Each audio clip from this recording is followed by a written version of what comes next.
Hello, welcome to Gardener's World on a beautiful, bright, frosty morning here at Longmeadow.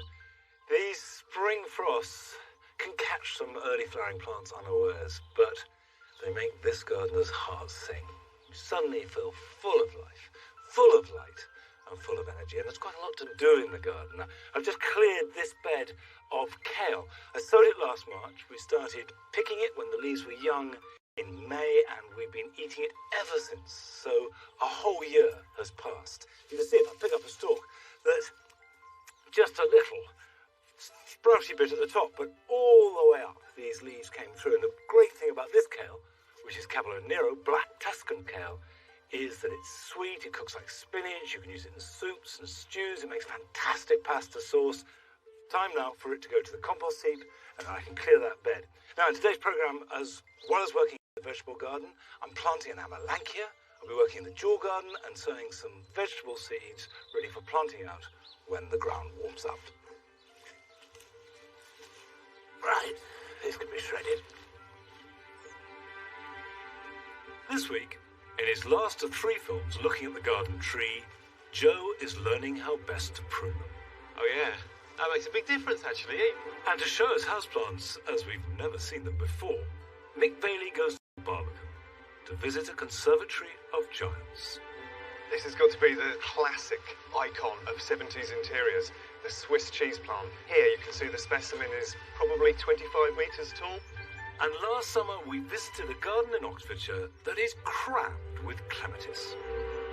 Like most people, what attracted me to clematis was the large flowers. But the more you grow them, the more you come to realise it's the small flowers that are more beautiful and so much more diverse.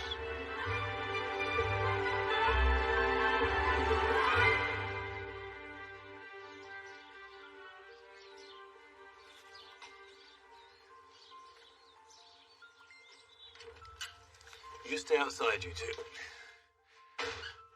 This book, The Vegetable Garden Display, published by the RHS, originally in 1941 as part of the Dig for Victory campaign, really fired my enthusiasm for gardening. I'd gardened since I was 7, but it was a chore, it was a household duty. And I learnt a lot, but I didn't learn how to love it. And it wasn't till I got a copy of this book, I was 17, and I looked at the pictures. And one of them was a celery trench, and I just thought it was a thing of incredible beauty. The whole business of growing things was as good as the end result. Celery has a special place in my heart, and I'm going to sow some now. Now, there are 2 types of celery. Celery in the vegetable garden displayed, if you like, is the old-fashioned type, which is trench celery, which isn't self-blanching. And I will grow that, but today I'm going to grow some self-blanching celery. And that can be grown on level ground. You sow it in a block or a grid, and you can harvest it from September onwards. I've got some seed compost, and I'm going to sow a variety called Tall Utah. Celery seeds are tiny, and the seedlings, when they emerge, are tiny too. And I will then prick them out into plugs and grow them on. Now, what I'm going to do is press them into the compost like that, and that's to stop them moving around when I water them. Water them lightly, and importantly, put them somewhere warm. Celery needs heat to germinate. Start them now, grow them on, prick them out, harden them off, and they'll be ready to plant outside around about early May. Now, this greenhouse is heated, but only to stop it being cold rather than to make it actively warm. One of the things that surprised me this year is that the amaryllis have loved it. There is something about coming to a greenhouse on a grey, wet day and finding plants that are exotic and lift your spirits. But if you don't have your own, you can go and visit other people's. And Nick Bailey, the head gardener at Chelsea Physic Garden, has gone to visit a spectacular greenhouse in a surprising location. Of concrete, it's brutalist architecture at its best, or its worst, depending on your opinion. This is Ficus benjamina. It's one of the plants you always find in offices or tucked away at the back of a lounge. Now, ordinarily, in the home, they maybe grow to about 6 foot. This is growing to its full size, the same size it would grow in the tropics, so 20 plus metres. But at home, You can keep it down to about 6 foot, nice sort of tight column. About the only thing it objects to is cold draft, so you need to be careful of that. Otherwise, it will keep performing for you.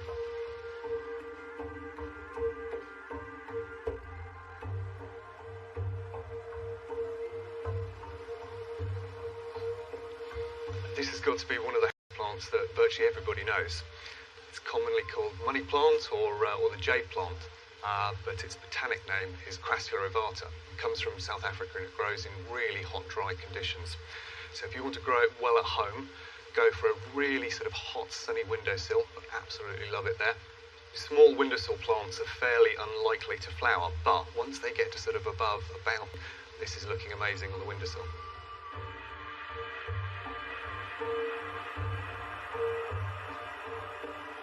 This has got to be the classic icon of 70s interiors, the Swiss cheese plant, or Monstera deliciosa. And that name is really pertinent. It's the delicious monster, so monstrous leaves. And deliciosa references its fruit, and it produces these fruits which have an almost sort of custard apple, so very, very sort of sweet flavour to them. You can get it to fruit at home. Here you can see the specimen is probably 25 metres tall, and it sort of has such dramatic architectural foliage. I think bring the 70s back. We need some monsteras back in our life. Nurtured in our homes, these amazing plants totally transform any space. And the great thing is that they can be multiplied to be shared with loved ones. You just need to propagate them, which may sound difficult, but it's actually really simple. This trailing purple Tradescantia is a perfect candidate for propagation. It's a really unusual plant in as much as it's native to the tropical Americas, and it's totally unknown in the wild now, so you can only get it from garden centres or sharing with friends. So the way to take the cutting is to look for some good active growth. So it might be long trailing growth, or it might be growth up at the top here. And then count down the nodes where the leaves break out. So 1, 2, 3, 4, and we're going to make a cut just at the bottom there. It's important to make sure that your knife and the tile that you're using are as sterile as possible. That will get rid of any nasty. What we want to do is just remove these initial lower leaves, and then look at this top section. So we've got some fairly bulky leaves up the top. So I'm just going to slice those away, and all that does is just to reduce transpiration. So it reduces the water loss from the plant. You can use a basic all-purpose compost mix. Just make yourself a small hole down the side, slot your cutting into there. So it wants to be pushing up against the side of the pot. Firm it in. Best thing then, you can water it from overhead, but much better if you can just put it in a tray of water, allow it to soak some water up. In a matter of weeks it would have rooted through. Cuttings really aren't that hard to do, and what can go wrong? Hidden from plain view, secret gardens like the Barbican Conservatory offer two precious commodities: solace and inspiration.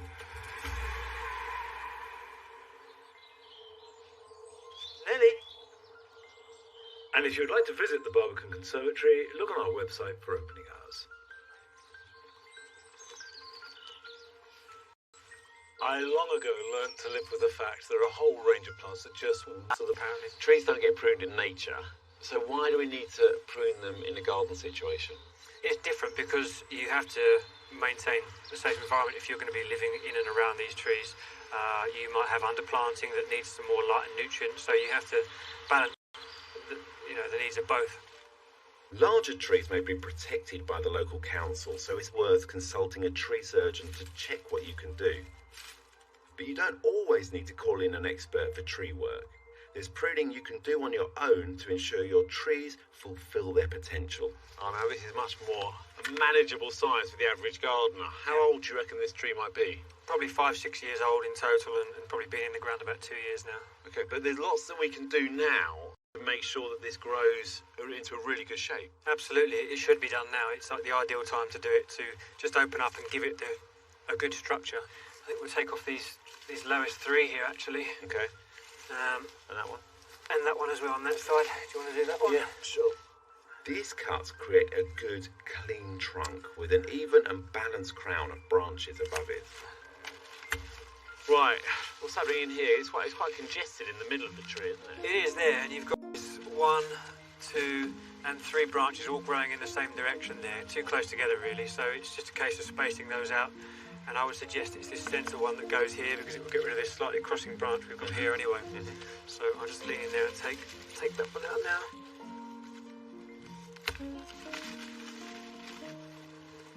I think that's great. Really nicely balanced. It's sort of standing up proud now, isn't it? It does. It's really nice. So how often do you need to do this sort of pruning? Is it annually, every 5 years?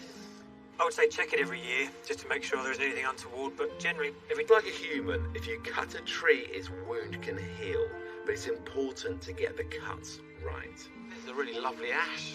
Yeah. It's got a great canopy to it. Yeah. It's delicate at the moment. Yeah. Now, say you wanted to take this branch off, because actually it's quite low and it's sort of going out quite a low angle as well. Where exactly should you cut?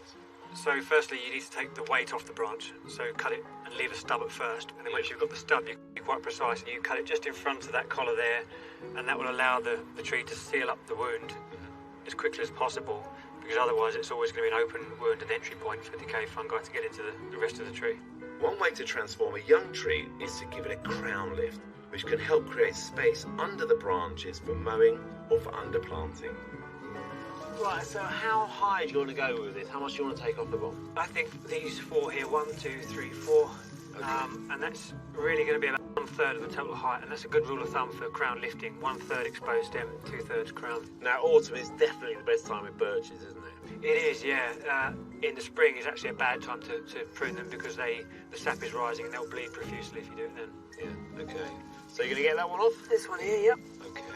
It's lovely to reveal the stem of a silver birch, but they respond best if they're pruned while young. Good. Let's have a little look at that then, see what... Oh yeah, that makes a big difference actually. Yeah, you were right. It's great, doesn't it? You were Yeah. definitely right. And just as transformed was the copper beech that Jamie's team had been pruning. That looks so much better, doesn't it? Yeah. It really has made a huge difference. Yeah. I mean, the trunk lights up, and now you can see the branches within the tree Yeah. and the whole shape of it. Yeah. And the view has opened up completely. Don't be afraid to prune your trees. Obviously, if they're this big, you've got to call the experts in. But smaller trees in your garden, you can get your secateurs out, your pruning saw out, and you can shape their future.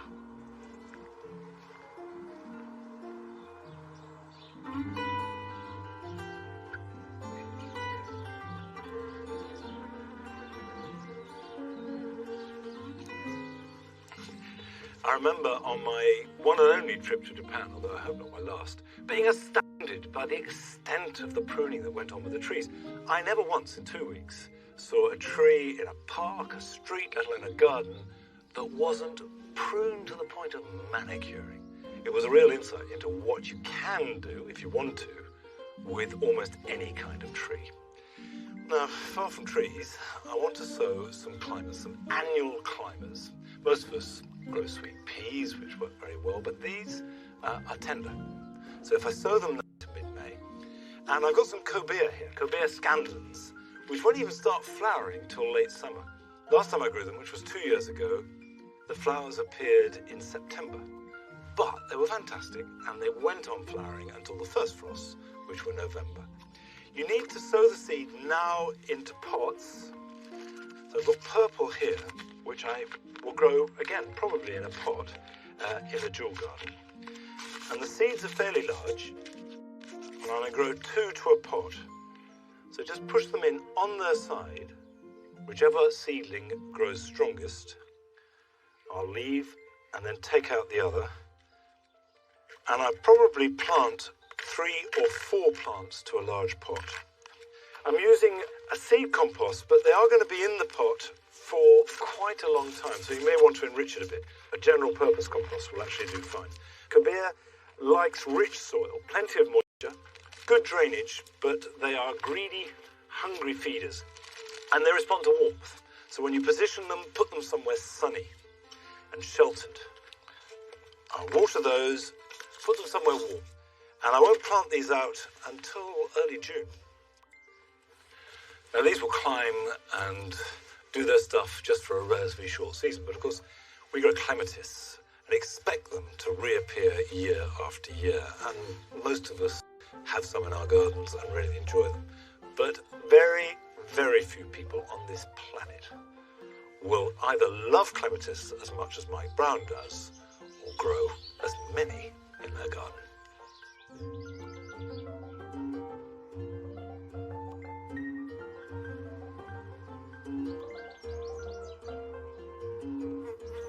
I was in the RAF for 30 years, and 67 was when we bought our first house. And I remember going straight out and buying Giacomo, which I still grow because it's a wonderful clematis. And then slowly, as we moved around, I gradually increased. But until about 15, 20 years ago, I never got above 40. But now, I don't know, 300 or 400, I suppose.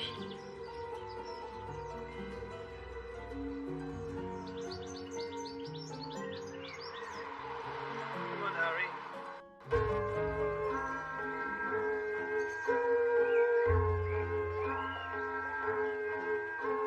Like most people, what attracted me to clematis was the large flowers, because they are so showy. But the more you grow them, the more you come to realise it's the small flowers that are more beautiful and so much more diverse.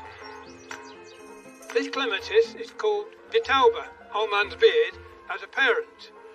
Most of them would be much too round to grow in the garden, so you get infested, where this one is a sterile hybrid. It will hide anything. This will flower for 3.5, 4 months, and there's no work to do at the end. All you do is chop it back to about 10 or 12 inches.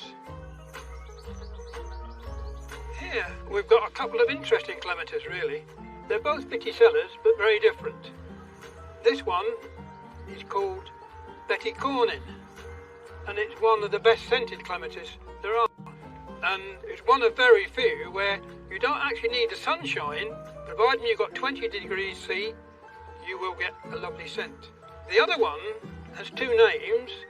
The original name was Flora Plena, but it disappeared from cultivation for many generations. Eventually it was discovered again and was brought onto the market about the same time they dug up the ship, the Mary Rose. So it's come back on the market as Mary Rose. Because this area is South Basin, we put pipes in the ground. These are about 11 inches deep. These are at an angle, so the water goes down to the root and below.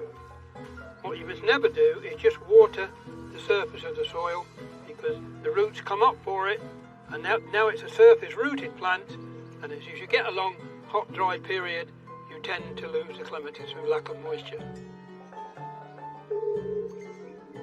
I believe that Texensis is the in clematis. There's a lovely diverse colour range, but they're nearly all an urn shape. Gorgeous shape, really. Most of them are totally hardy. This lovely pink clematis is called Etoile Rose, and it contains Texensis, and it also contains Viticella, but being a complex hybrid, it contains other clematis as well. And I find anything Texensis in is beautiful. Most of the cultivars are susceptible to powdery mildew, but you can minimise it by keeping the root area clear so the air can get through it, and never ever watering the foliage. Small flowered clematis are not difficult, they are beautiful, and they don't wilt. They get better and better every year.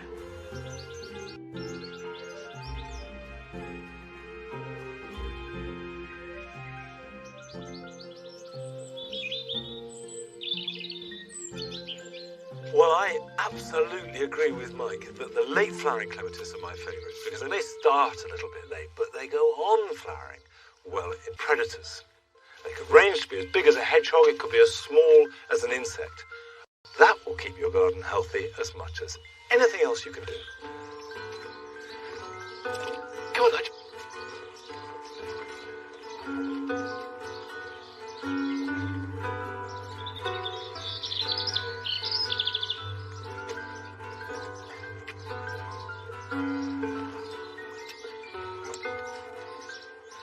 I've nearly finished mulching the dual garden. This is mushroom compost. You better take that. And it works really well on our heavy clay because it breaks the soil down. You can use anything really that is going to work into the soil: mushroom compost, well-rotted manure, garden compost, bark. They all do the same sort of job. When you're mulching, it really matters that you put it on thickly, at least 2 inches. And if you've got more, you can go up to 4 or 5 inches even. And it's going to do 3 things. The first is it will suppress weeds. It'll stop annual weeds germinating, and perennial weeds will be weaker as they grow through and easier to weed. The second is it will keep moisture. So I'd say really almost of anything else that you can do in the garden, mulching is probably the most important, certainly in spring. Now, I suspect those of you who haven't yet mulched your gardens were bound to be doing it this weekend, but here are some other things you can do as well.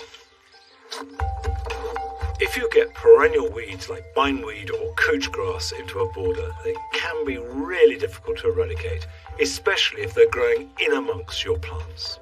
It's almost impossible to get them out. However, it is worth trying by lifting the plant, removing what weeds you can see and as much soil as you can, and then washing the roots clear of all dirt. That way you can really see what is weed root and what is plant root. And then when you feel you've removed every scrap of weed, you can replant the herbaceous perennial. If you haven't done so already, it's time to prune climbing roses. Tie in any structural growth so it's good and horizontal, and from these grow the upright side shoots. Reduce them back to a bud or two. This will stimulate new growth, and it's that new growth that will carry this year's display.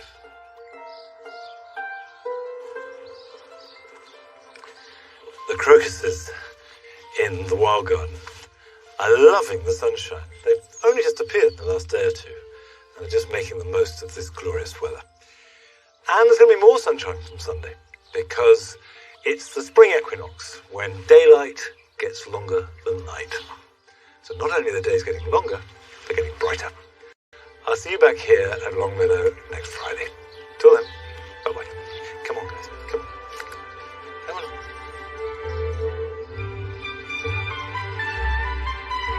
Is rural development with wind farms and solar parks just a blot on the landscape in our land of hope?